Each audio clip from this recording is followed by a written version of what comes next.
30 Minutos de Botafogo, o podcast do Globo 100% dedicado ao torcedor alvinegro. Olá, este é o 5º episódio do 30 Minutos de Botafogo, o podcast semanal do Jornal Globo dedicado 100% à torcida alvinegra. Hoje vamos falar sobre o Botafogo SA, que é o projeto de migração do futebol alvinegro para o modelo de clube-empresa. Eu sou Renan Damasceno e hoje vou inverter um pouco a ordem aqui das apresentações, porque pela primeira vez aqui com a gente está Igor Siqueira, titular da coluna Dinheiro FC do Globo. Tudo bem, Igor? Tudo bem, Renan? Um alô especial para a galera. Obrigado por vocês me receberem aqui. Dessa vez, um pouquinho mais do que 1 minuto, né, de participação no podcast. Muito bem, obrigado, Igor. O Igor ele tem um quadro que esporadicamente entra em todos os podcasts dos clubes, que é o quadro falando sobre as finanças de cada um dos clubes. E como vocês já estão acostumados, quem divide a bola aqui comigo é Thales Machado, editor de esportes do Globo e do Extra. Tudo bem, Thales? Opa, tudo bem, Renan? 5º episódio aqui do 30 Minutos de Botafogo. Mais papo aí sobre o alvinegro. Já falamos de muita coisa, já falamos de torcida. Fica o convite para quem está escutando pela primeira vez, escutar os podcasts anteriores. Eles, claro, falam sobre o momento ali que o Botafogo vive em cada semana, mas tem muito material bom para falar sobre torcida do Botafogo, sobre Botafogo jogando fora de casa, que foi o último episódio. E hoje já vou aproveitar aqui para apresentar o nosso convidado, que é muito especial. Ex-presidente do clube, hoje é membro do comitê gestor do futebol e é uma cara, uma voz, um nome que todo torcedor botafoguense conhece, é o Carlos Augusto Montenegro. Bem-vindo ao nosso podcast, Montenegro. Já vou te apresentar fazendo uma pergunta. É uma pergunta que todo botafoguense quer saber hoje. A gente está gravando um dia da manhã seguinte ao empate contra o Atlético Paranaense. Como é que faz para o Botafogo parar de tomar gol depois dos 40 do segundo tempo nesse campeonato? Tem que ter uma conversa séria com os jogadores para ficarem mais atentos no final, e uma outra conversa séria paralela com os juízes para pararem um pouco de prejudicar o Botafogo. Alguns jogos foi total falta de atenção nossa, e outros jogos foram brincadeira dos juízes durante a partida que mexeram no resultado, né? Então, eu tenho perguntado, não tenho tido uma resposta. Já perguntei ao Paulo César Oliveira, já ouvi o Sandro Benarrite, que é árbitro de Copa do Mundo. Falta só o doutor, que agora virou doutor, Leonardo Gaciba, chefe de arbitragem da CBF. Foi pênalti no jogo contra o Corinthians, do Marcelo no Gustavo, ou não foi pênalti? Todos os árbitros disseram que não foi pênalti. Então, ele pode ou ficar calado, qual da posição dele, ou ser corporativista e dizer que foi, ou assumir e dizer que não foi.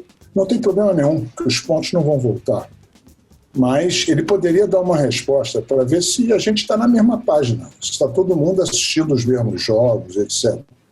Mas falando especificamente desses gols que o Botafogo vem tomando, foram 6 pontos pelo menos em gols depois dos 40 do segundo tempo. Essa conversa, pela sua experiência no futebol, essa conversa com os jogadores, isso tem resultado mesmo? Você vendo o jogo aí, o que você acha que está acontecendo? Não, eu acho o seguinte, se vocês prestarem atenção, o Botafogo ontem terminou com 9 jogadores abaixo de 23 anos. A nossa estratégia, a nossa política foi dar muita força aos jogadores de base. Isso é pedido do Paulo Autuori, e as nossas contratações de brasileiros foram jogadores de 23 anos para baixo. É o caso do Kevin, é o caso do Pedro Raul, o caso do Bruno Nazário, etc. E pautamos isso e tentamos equilibrar isso com 2 jogadores com experiência internacional de Copa do Mundo, ídolos de seus países, que é o Salomão Kalou e o Honda. São jogadores carismáticos, não são nenhum fora de série, espetacular, etc., mas são jogadores carismáticos, muito profissionais, e a ideia nossa é que eles trouxessem cultura, experiência, sapiência, e mesclar e ensinar a essa nossa garotada E isso tem dado certo fora do campo, eles têm aprendido muita coisa. Eu acho que futebol não é só aquela disputa maluca, ferrenha dentro do campo. Você tem que também ensinar as pessoas a serem cidadãos quando param de jogar, etc. E eles têm contribuído fora de campo e muito dentro de campo. Apesar de serem jogadores com 32, um, 34, outro, sofreram muito mais por estarem 9, 10 meses sem jogar. E aos poucos vão pegando o ritmo de jogo. Então, nesse jogo específico do Atlético Paranaense, o jogo contra o Corinthians, eu acho que falta experiência à juventude, falta experiência para a juventude, no sentido de segurar a bola lá na frente, de cair, de enrolar um pouco o jogo, de prestar atenção.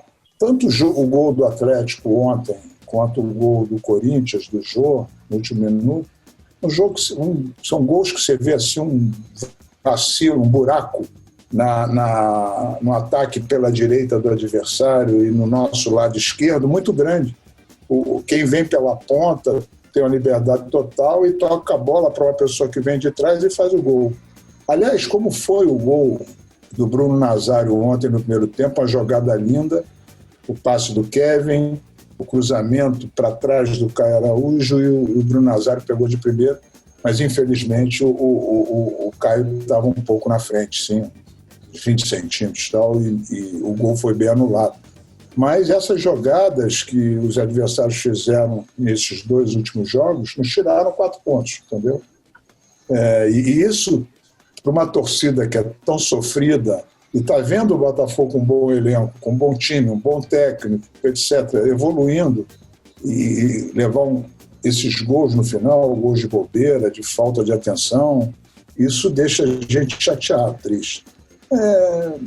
Na hora eu fico muito chateado, mas depois eu entendo. Hoje o Botafogo, talvez dos 20, seja o que tem a menor folha dentro dessa política que nós adotamos. Também não é por gosto, é por necessidade. A gente está com muita dificuldade para conseguir sobreviver. E Montenegro, a gente está gravando esse podcast aqui em 10 de setembro.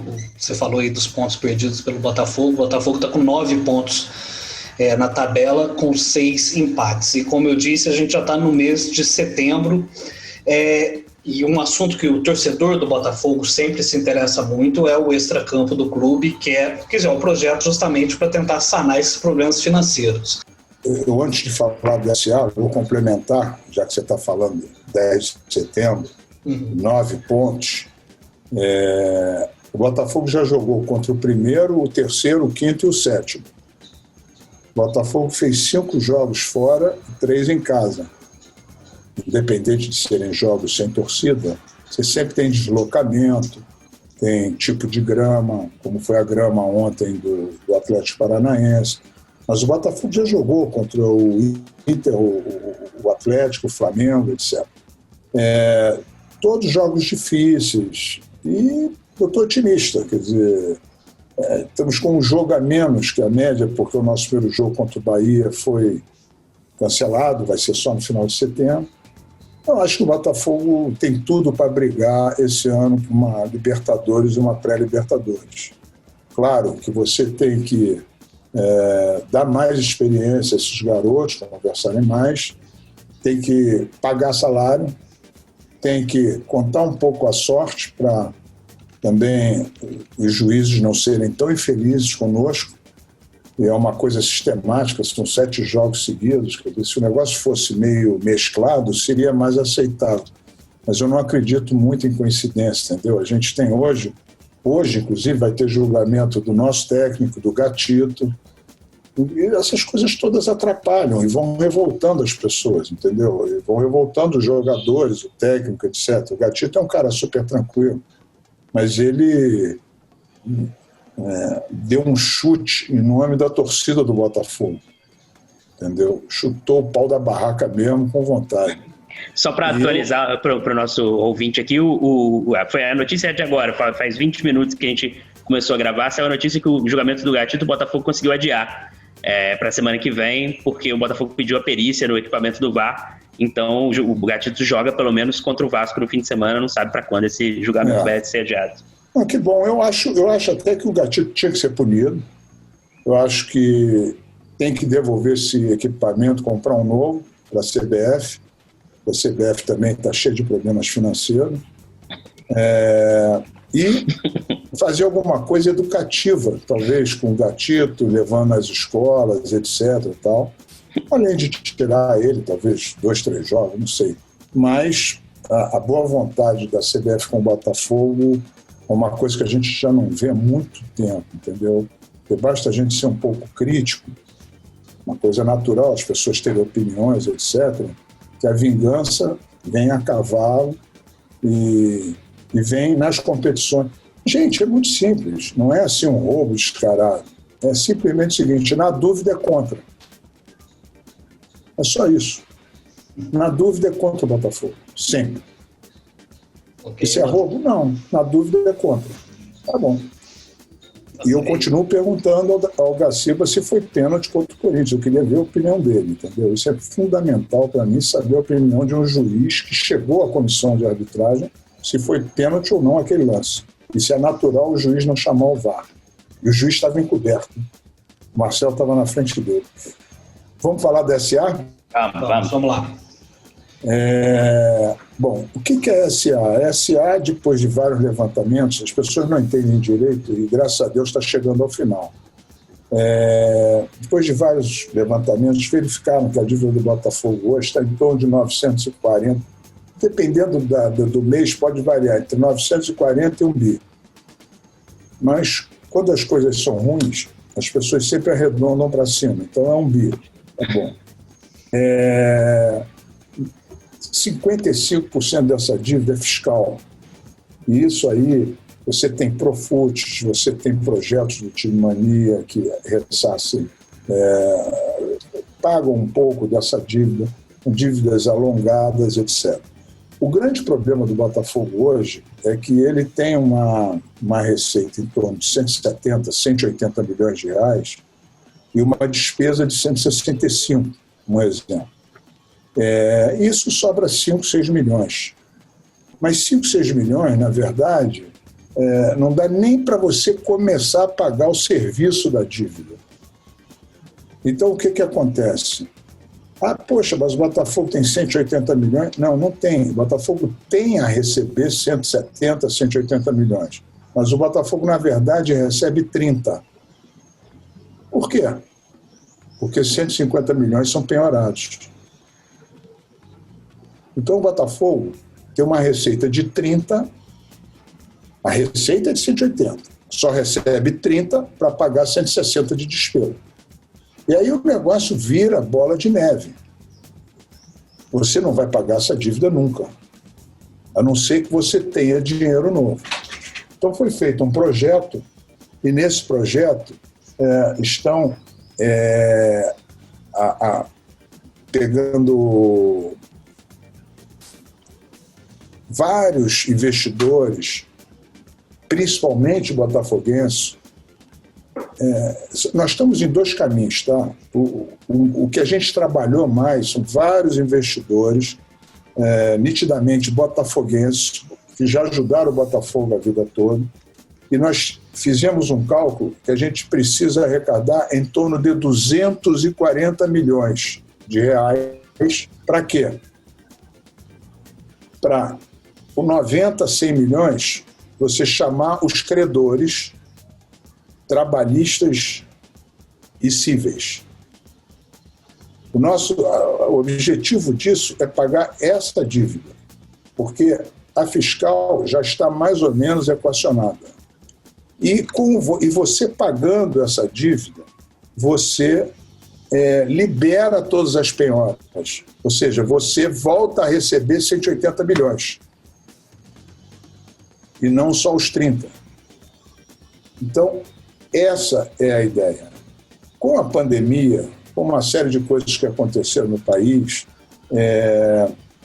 nós tivemos dificuldade e continuamos com dificuldade de fechar esse número. Porque é verdade, esses 240 milhões, uma parte é para pagar os credores e outra parte é para o custeio do clube nesses 2 anos, o ano de 2020 e o ano de 2021.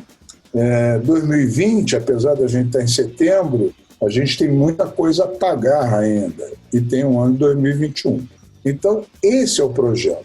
Qual é o primeiro passo do projeto? O primeiro passo do projeto é quando a gente tiver esse dinheiro, os 240 milhões, ou próximo a ele, a gente chama o Conselho Deliberativo e diz, olha, o projeto é esse. Vamos fazer uma oferta pública aos credores.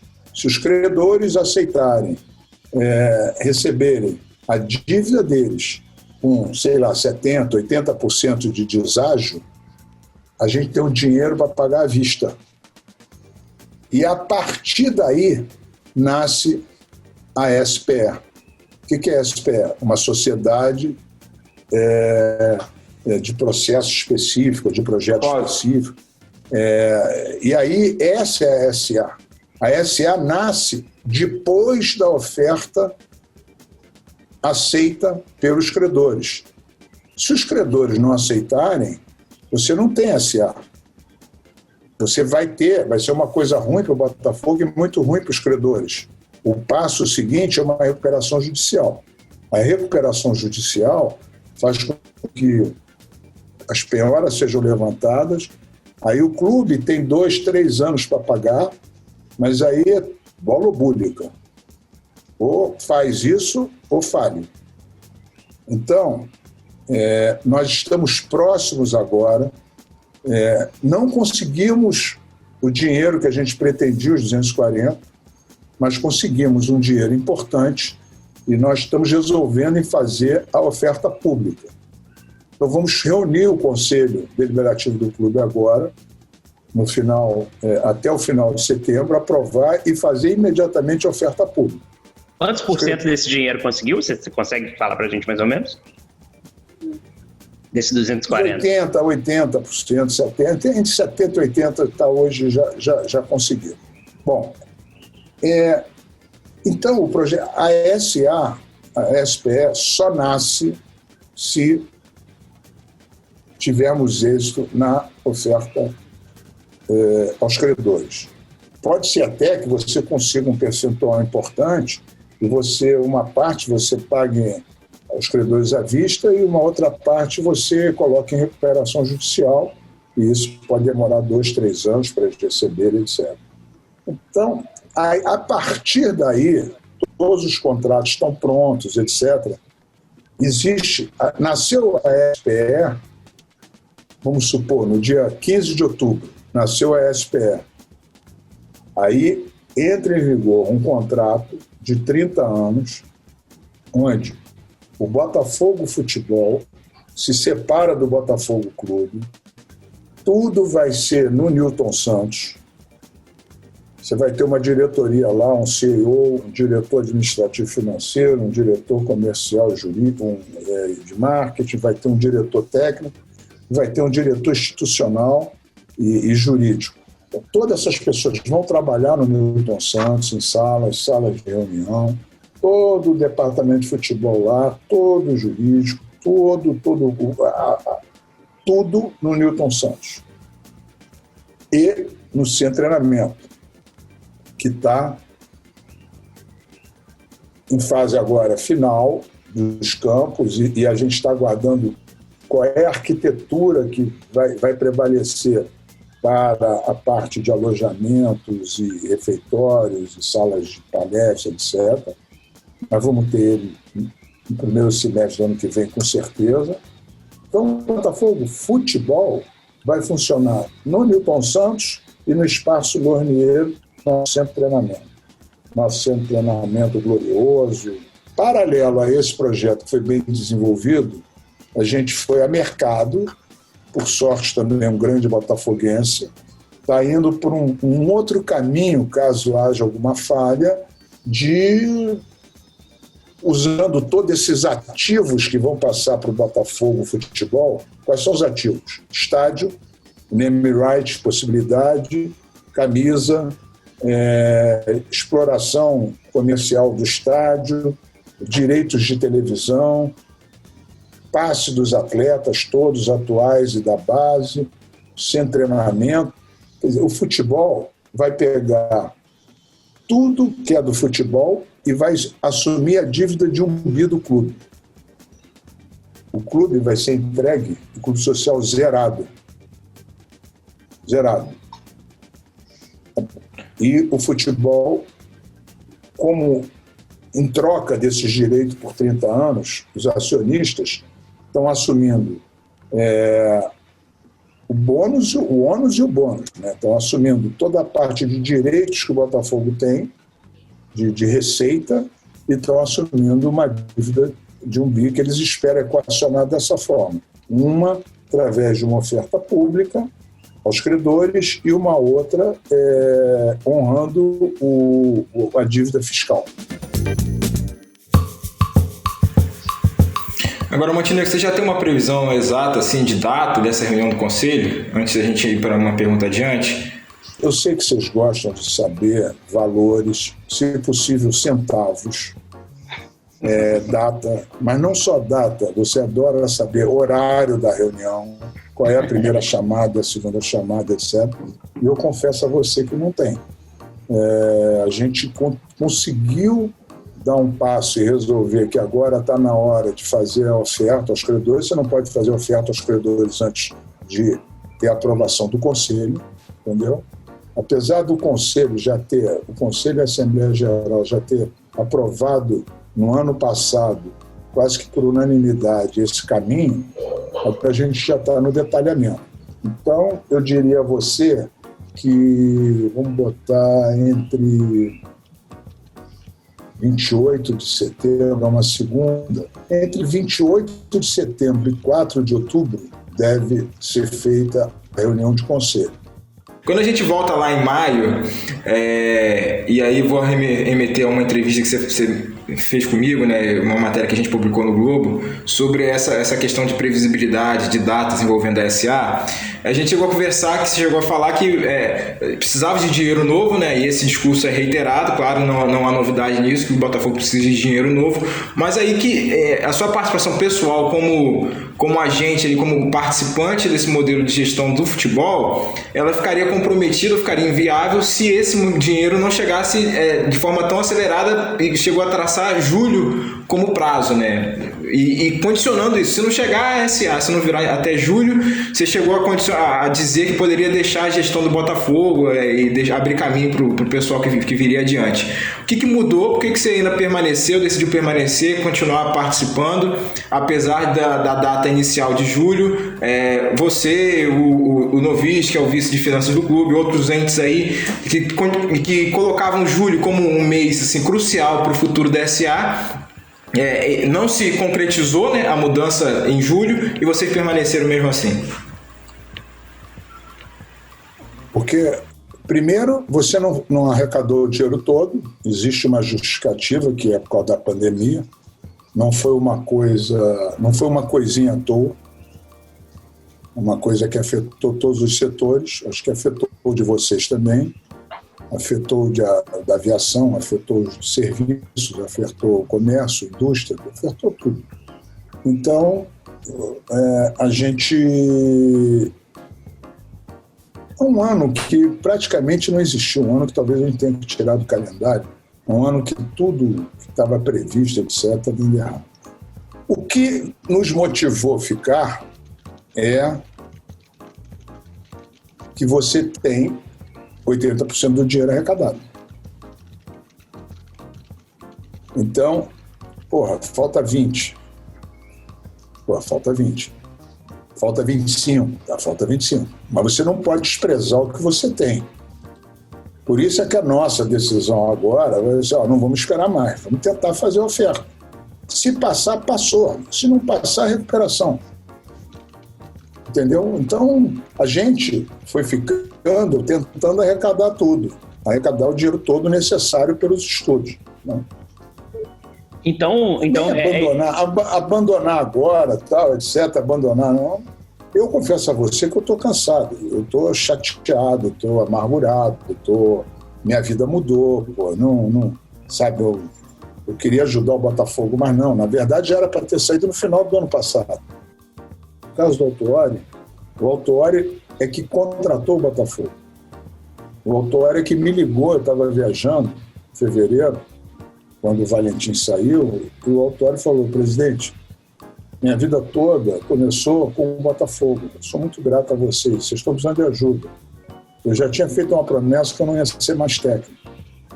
Mas para ajudar o Botafogo eu vou. Mas, pô, Autuori, a gente não tem grana, não tem nada. Esquece isso. Eu vou ajudar vocês e tal. Ele também pensou que fosse ser mais rápido.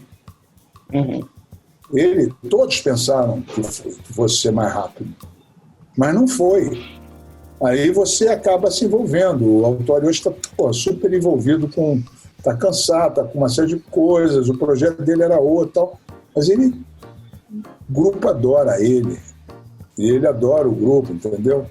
Mas eu acho que a gente está chegando na fase final, porque também se não o Conselho apoiando e a gente fazendo oferta pública, tomara que os credores tenham juízo. Pois é, minha dúvida é encerrar isso.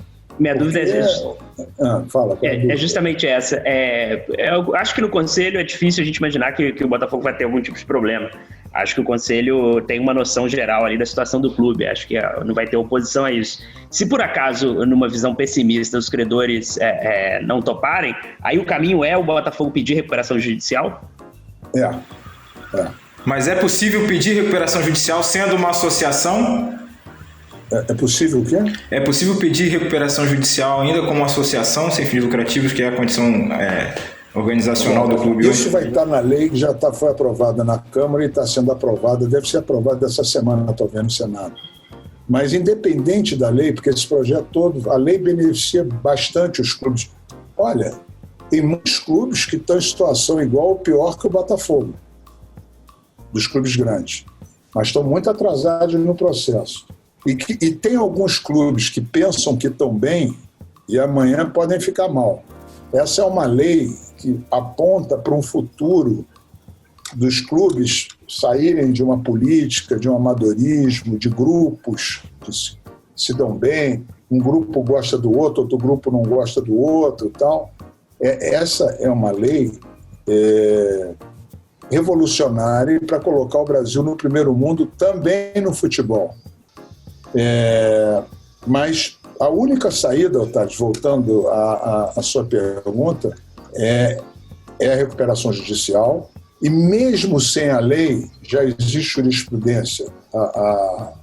Tem o caso da Gama Filho, né? A Cândido Mendes. Cândido Mendes, que também é uma entidade sem fins lucrativos, etc., a Justiça apoiou. Claro, você pode ter dificuldade, mas eu acho também difícil um juiz pegar uma instituição como o Botafogo, que dá emprego, que tem uma cultura, tem um nome, etc., não aceitar uma recuperação judicial para você sair. Se empresas que têm muito menos importância para o Brasil, só por serem privadas, têm esse direito, por que o Botafogo não teria? Só para esclarecer para os nossos ouvintes que não são do Rio, Cândido Mendes é uma universidade do Rio de Janeiro que acabou por pedir recuperação judicial. Igor, quer fazer uma última aí? Eu acho que a gente vai estar respaldado pela lei, mas em todo caso é a única saída. Gente, só uma coisa, vocês e toda a torcida do Botafogo entendam o seguinte: não tem plano B. Não tem plano B. Você não consegue sobreviver tendo 25, 30 milhões de dinheiro que você consegue, às vezes, driblar para fazer frente a um custeio de 200 milhões por ano. Não tem. Ninguém faz isso. Ninguém. Não tem empresa, não tem ninguém, não tem mágica. Não tem plano B. Ou você paga a dívida, principalmente a dívida mais a curto e médio prazo, com dinheiro novo, ou você vai falir.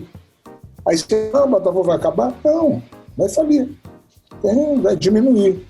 Você tem alguns exemplos hoje, sei lá, o Português de Esportes, América, isso aí. Ainda temos tempo para mais uma pergunta, Montenegro, sobre a SA. e essa questão política que se aproxima aí no Botafogo, né? A eleição presidencial, você mesmo citou ao longo da sua explanação. Como é que está a relação com os candidatos, né? Porque o futuro desse cenário traçado pelo clube depende se haverá uma continuidade de entendimento sobre esse destino aí do futebol, né? Porque o cara pode ganhar a eleição e querer mudar tudo. Como é que está essa conversa com os candidatos? Primeiro é o seguinte, eu me dou com os três. Segundo, que os três sabem da gravidade do clube. Eu sou muito amigo do Ducésio, óbvio que eu vou votar no Ducésio, porque eu conheço ele desde 5 anos de idade, são 60 anos, estudamos juntos, uma pessoa seríssima, mas eu gosto muito do Valmer, conheço o Valmer e do Alessandro também, que apareceu mais recentemente agora. Houve uma debandada do Mar Botafogo e tal, o pessoal saiu, alguns se esconderam e tal, mas o Alessandro era gente correta lá do Mar Botafogo, e o Nelson pegou para ajudar ele aí nesse final do clube, é gente muito boa, e todos sabem da gravidade do clube, e todos sabem que não tem plano B. Então, a eleição do clube não tem nada a ver com essa oferta de crédito ou recuperação judicial, ou a SPE ou a SA. Nada a ver. O sócio do Botafogo vai escolher em novembro um presidente para tomar conta do clube social, da parte aquática, da parte do basquete, do vôlei, dos sócios, das festas, do remo, etc. O próximo presidente não vai chegar nem perto do futebol, assim como eu também não, e nem os atuais dirigentes lá. Vai ser de uma nova empresa, a SPE, uma SA que vai nascer, e ninguém chega perto. O dono são os acionistas, quem contrata são os acionistas. Então, preocupação. Pelo contrário, eles têm que torcer muito para sair.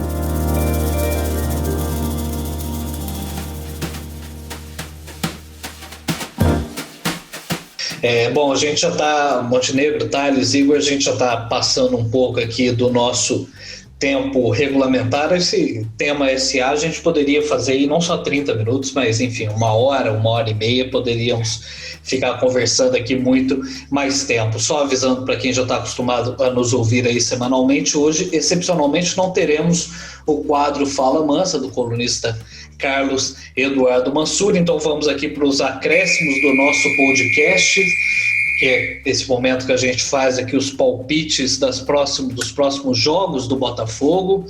E o Botafogo tem agora, o Thales, Igor, Montenegro, 2 jogos em sequência contra o Vasco, domingo pelo Brasileiro e quinta pela Copa do Brasil. Eu vou começar pelo Thales, depois Igor, depois Montenegro, os palpites e o que vocês acham que pode acontecer aí nesses 2 próximos jogos. Vamos lá, Thales, rapidinho. Vamos lá, eu tô sempre apostando em empate, né, sempre, o tempo todo, e a torcida do Botafogo não aguenta mais empate. Então eu vou parar com isso, acho que se pegar esses 6 pontos aí que o Botafogo deixou escapar no final, o Botafogo tá ali até perto do Vasco na classificação do Brasileiro, acho que são 2 times equilibrados, acho que o Botafogo tem chance de ganhar, como o Vasco também tem. Eu aposto uma vitória de cada para tudo se decidir no segundo jogo da Copa do Brasil.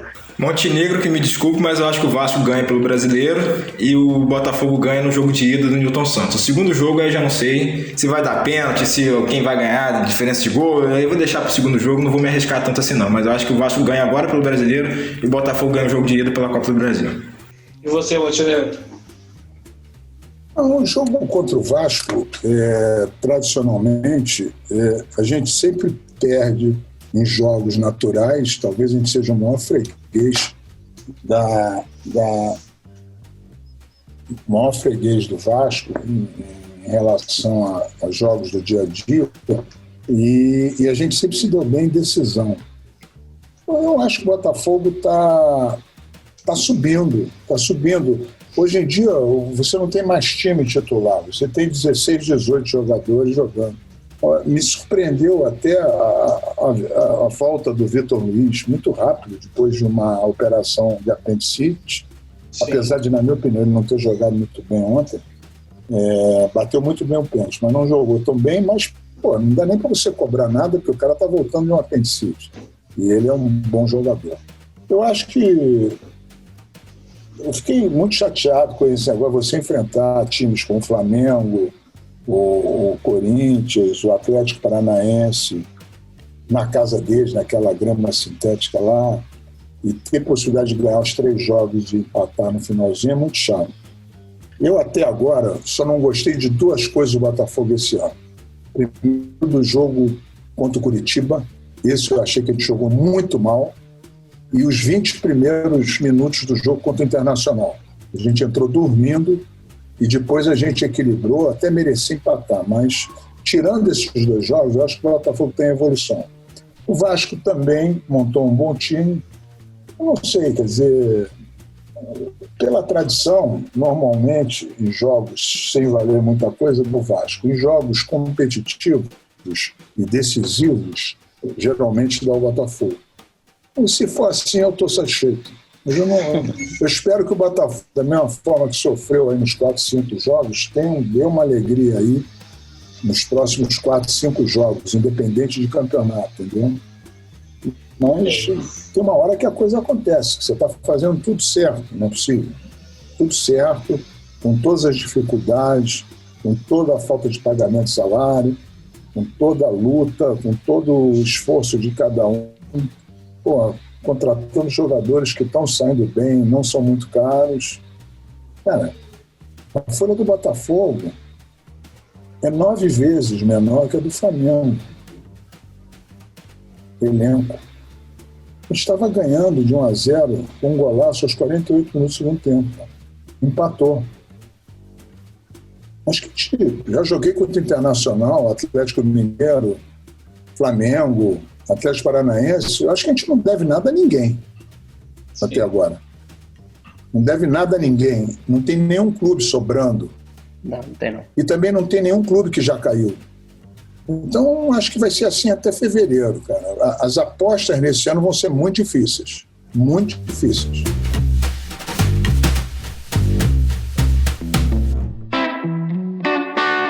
Gente, é isso. Tempo esgotado do nosso quinto 30 Minutos de Botafogo, o podcast do Jornal Globo dedicado exclusivamente à torcida alvinegra. Nessa conversa a gente conta com convidados e com a equipe de esportes do Jornal Globo, que são as mesmas pessoas que levam a você informações e análise de qualidade todos os dias. Lembrando, nos envie perguntas, sugestões com a hashtag 30 Minutos Botafogo, 30 numeral Minutos Botafogo. Vocês também podem nos encontrar pelas redes sociais, @oglobo_esportes, no plural, e pelos perfis pessoais, Thales C. Machado e do Igor Siqueira, @Igor Siqueira. Despeço do Montenegro, muito obrigado pela presença, Montenegro, e boa sorte aí nessa reta final não, né? Porque é uma temporada que vai entrar em 2021. Toda sorte aí para o Botafogo nos próximos meses. Obrigado, querido. Prazer estar com vocês. Obrigado, Igor. Te vejo mais vezes aqui também, né? Isso aí. Obrigado, Renan, Thales, Montenegro aí e a você que está acompanhando a gente no podcast. Thales, semana que vem estaremos aqui, né? Isso, obrigado pela companhia. Lembrando que semana que vem o episódio do 30 Minutos de Botafogo vai sair um pouco mais cedo, vai sair na terça-feira, junto com 30 Minutos de Vasco, que é um episódio especial sobre todos esses confrontos aí no Brasileiro e na Copa do Brasil. 30 minutos de clássico entre Botafogo e Vasco, que é um clássico muito interessante. Exato. Então, gente, até semana que vem. A edição deste podcast é de Matheus Corrêa, coordenação de Roberto Maltic e Thales Machado. Então, até semana que vem. Tchau. 30 Minutos de Botafogo, o podcast do Globo 100% dedicado ao torcedor alvinegro.